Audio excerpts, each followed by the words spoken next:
Welcome back to Kathy சோமேஸ் kitchen. இன்னைக்கு வீடியோவில் ஒரு கேக் ரெசிபி ரவா கேக் தான் செய்ய போகிறோம். இந்த கேக் செய்யறதுக்கு நம்ம வீட்டில் இருக்க குக்கர் இல்லைனா கடை யூஸ் பண்ணி ரொம்ப ஈஸியாக செய்ய முடியும். நம்ம சேனலில் நிறைய கேக் ரெசிபிஸ் போட்டிருக்கோம். அந்த வீடியோஸோட லிங்க் எல்லாம் டிஸ்கிரிப்ஷனில் இருக்குது, பார்க்காதவங்க பாருங்க. இப்போ வாங்க இந்த டேஸ்டியான ரவா கேக் எப்படி செய்யறதுன்னு பார்க்கலாம். குயிக்காக ஒரு 4 மினிட்ஸில் செஞ்சிடலாம். வீடியோவை ஸ்கிப் பண்ணாமல் பாருங்க. கீர்த்தி சோமேஸ் கிச்சனை ஃபர்ஸ்ட் டைம் பார்க்குறீங்கன்னா சப்ஸ்கிரைப் பண்ணிட்டு பெல் ஐக்கானில் ஆள் கொடுத்துக்கோங்க. இந்த வீடியோ பிடிச்சிருந்துச்சுன்னா லைக், ஷேர் அண்ட் கமெண்ட் பண்ணுங்க. இப்போ வாங்க வீடியோக்குள்ளே போகலாம். ஃபஸ்ட்டு ரவா கேக் செய்யறதுக்கு பேட்டர் ரெடி பண்ணிக்கலாம். மிக்சிங் பவுலில் இந்த கப்பில் 1 கப் அளவுக்கு தயிர் சேர்த்துக்கிறேன். கொஞ்சம் திக்கான புளிக்காத ஃப்ரெஷ்ஷான தயிராக சேர்த்துக்கோங்க.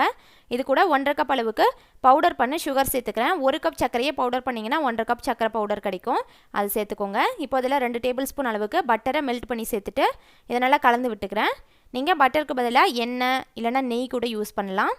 முழு சர்க்கரையை அப்படியே சேர்த்தோன்னா கரையத்துக்கு ரொம்ப டைம் ஆகும், அதனால் பவுடர் பண்ணி சேர்த்துக்கோங்க. இது எல்லாத்தையும் நல்லா கலந்து விட்டதுக்கப்புறமா இதில் இதே கப்பில் 2 கப் அளவுக்கு ரவை சேர்த்துக்கிறேன்.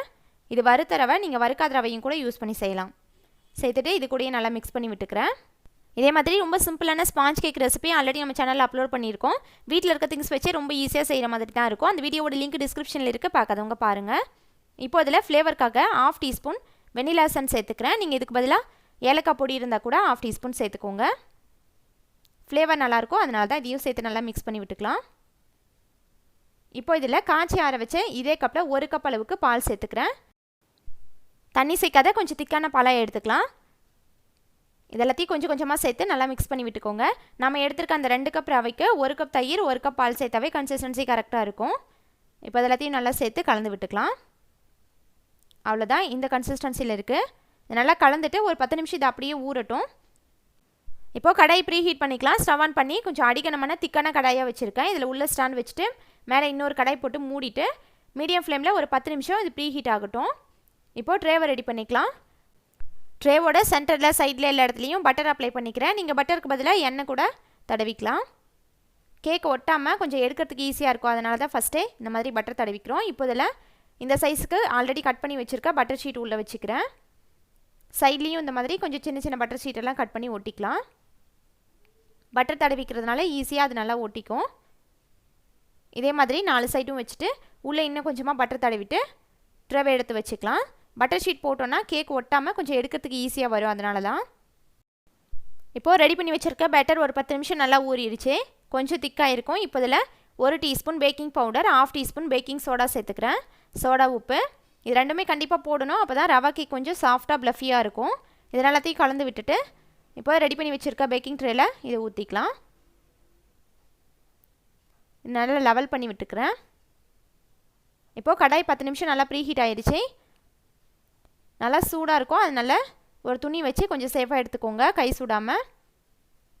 இப்போ இதில் ரெடி பண்ணி வச்சுருக்க ட்ரேவை உள்ளே வச்சுட்டு இப்போ மூடி போட்டு பேக் பண்ணிக்கலாம். ஃப்ளேமை சிம்மில் வச்சுட்டு கரெக்டாக ஒரு 25லேருந்து 30 மினிட்ஸ்க்குள்ளே குக் ஆகிடும். நீங்கள் 20 மினிட்ஸ்க்கு அப்புறம் எடுத்து டூத் பிக் வச்சு செக் பண்ணி பாருங்கள். உள்ளே மாவு ஒட்டாமல் வந்துச்சு அப்படின்னா பேக் ஆயிடுச்சுன்னு அர்த்தம். 20 மினிட்ஸில் கூட வெந்துடும். இப்போது 30 மினிட்ஸ்க்கு அப்புறம் ஓப்பன் பண்ணிக்கிறேன். நல்லா பேக் ஆயிடுச்சு, எடுத்துக்கலாம். இது ஒரு 10 மினிட்ஸ் அப்படியே நல்லா கூல் ஆகட்டும். அதுக்கப்புறமா எடுத்தது ட்ரேவை இந்த மாதிரி கவுத்திக்கலாம். பட்டர் ஷீட் போட்டுக்கிறதுனால ஈஸியாக வந்துடும். இப்போ மேலே போட்டிருக்க பட்டர் ஷீட்டெல்லாம் எடுத்துகிட்டு ரவா கேக் இப்படியே சாப்பிட்றதுக்கு கூட நல்லாயிருக்கும். உங்களுக்கு கொஞ்சம் ட்ரையாக இருக்குது அப்படின்னு தோணுச்சுன்னா 1/2 கப் சர்க்கரை 1/2 கப் தண்ணி நல்லா மெல்ட் பண்ணி சுகர் சிரப் மாதிரி ரெடி பண்ணிவிட்டு இது மேலே ஊற்றி சாப்பிட்லாம், அதுவும் நல்லாயிருக்கும். நம்ம பட்டர் போட்டிருக்கிறதுனால கேக் நல்லாவே சாஃப்டாக இருந்துச்சு, சிரப்லாம் தேவையில்லை. இப்போ அதை திருப்பி போட்டுட்டு கட் பண்ணிக்கலாம் பீசஸாக. இது செய்யறதுக்கு நிறைய திங்ஸ் எல்லாம் கூட தேவைப்படாது, கிட்ஸுக்கெல்லாம் ரொம்ப பிடிக்கும். நம்ம வீட்டில் இருக்க திங்ஸ் வச்சு ரொம்ப ஈஸியாக செஞ்சிடலாம். பேக் பண்ணுற டைம் மட்டும்தான் ஒரு 20 மினிட்ஸ் ஆகும், மற்றபடி ரொம்ப ஈஸியாக செஞ்சிடலாம். இந்த ரெசிபி நீங்களும் ட்ரை பண்ணிவிட்டு ஃபீட்பேக் கமெண்ட்ஸில் சொல்லுங்கள். இந்த வீடியோ பிடிச்சிருந்துச்சுன்னா லைக் பண்ணுங்கள், ஷேர் பண்ணுங்கள். கீர்த்தி சௌமியஸ் கிச்சனை சப்ஸ்கிரைப் பண்ணுங்கள். தேங்க்ஸ் ஃபார் வாட்சிங்.